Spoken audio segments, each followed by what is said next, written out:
Namaste, ladies and gentlemen. It has been a great privilege and pleasure talking to you on the various topics on pragmatic leadership.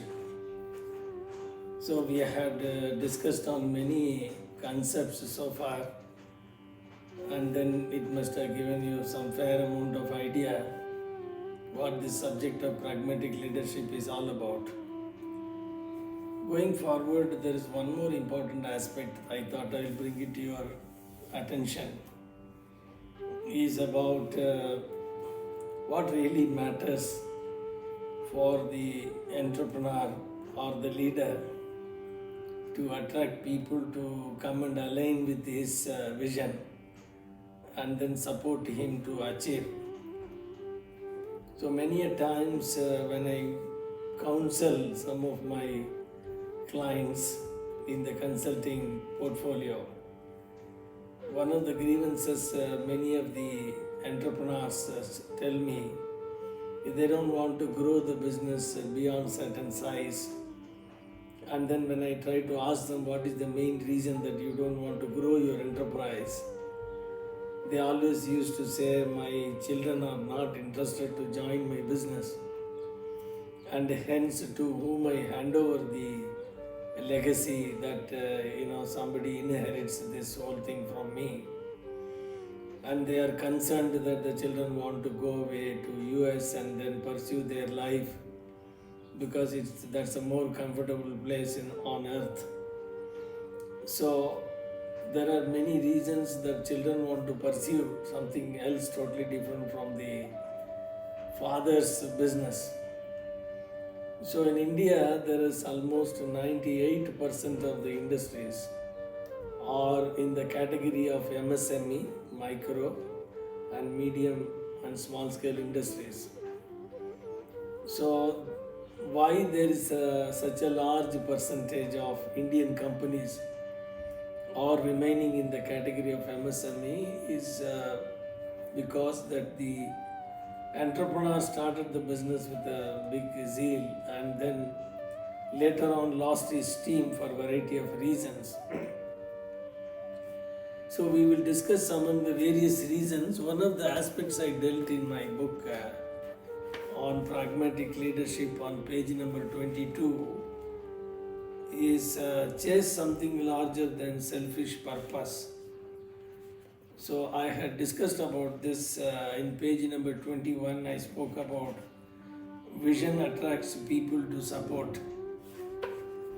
So what does this really mean? In some of my previous sessions, I spoke about how the focus only on money making is not really bringing any kind of excitement among the people. So it's very important to understand that what is that the entrepreneur is really pursuing in his life. And unfortunately, right from our childhood, conditioning is that the only purpose of life is to accumulate wealth, and then we measure our own stature and then our capability to succeed in life by how many stuff we have. So unfortunately, the metric remains accumulation of wealth. So the only motive of most of the entrepreneurs is only to accumulate more and more money.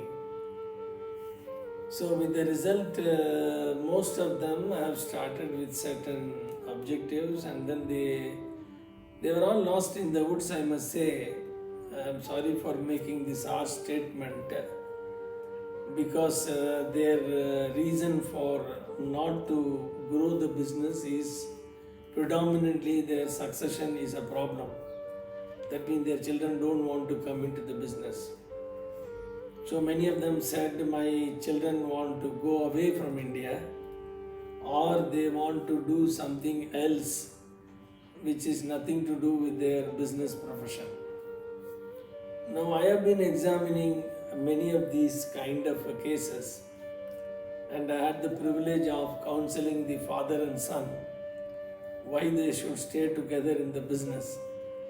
One of the most important reason I found is the parents are not pursuing a lofty vision in the sense that they are only pursuing some wealth creation as a very limited motive, but they don't have a larger purpose in their life.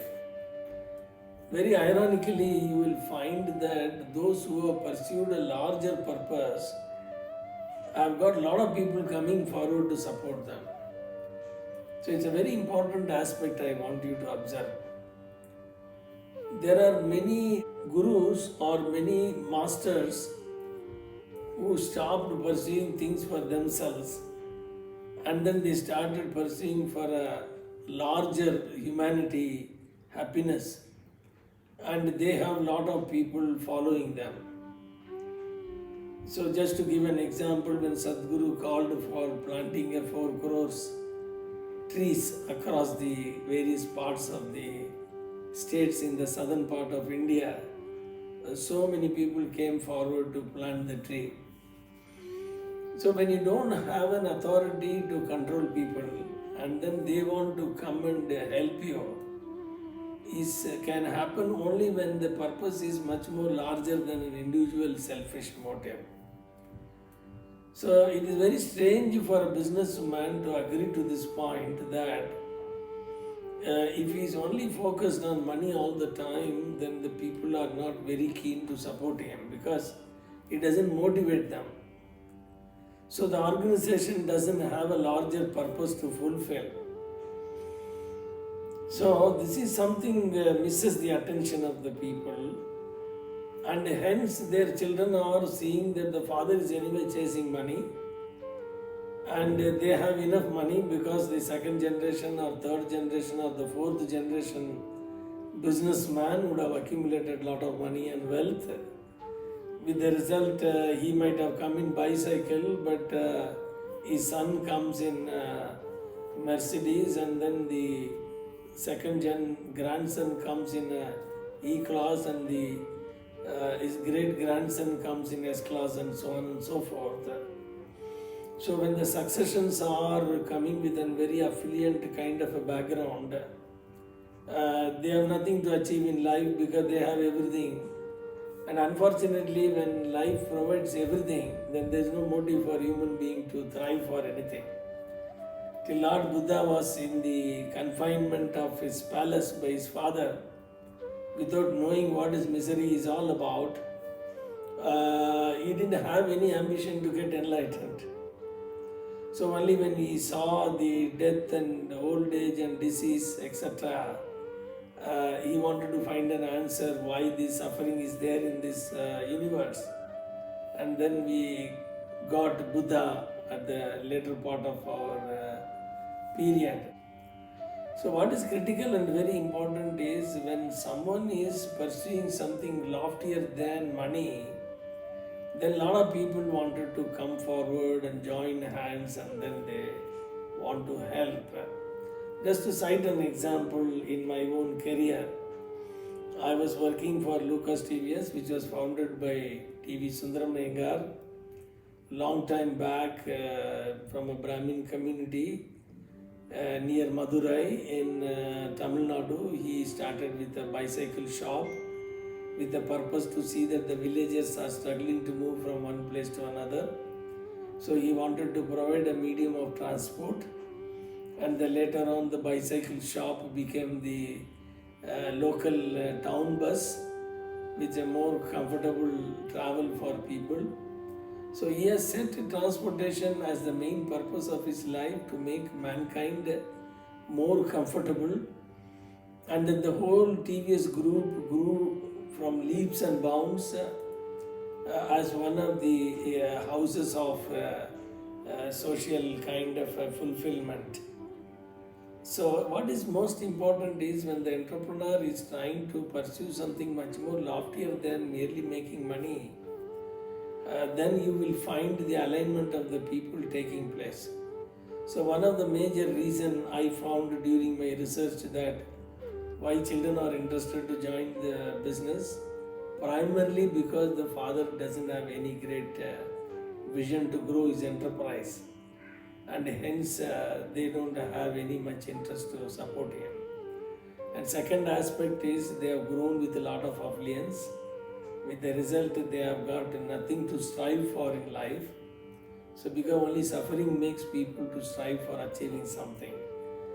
So these are some of the basic reasons. My recommendation to most of the entrepreneurs who think that their children are not interested, they need to think hard whether they are really pursuing something much more loftier than merely making money.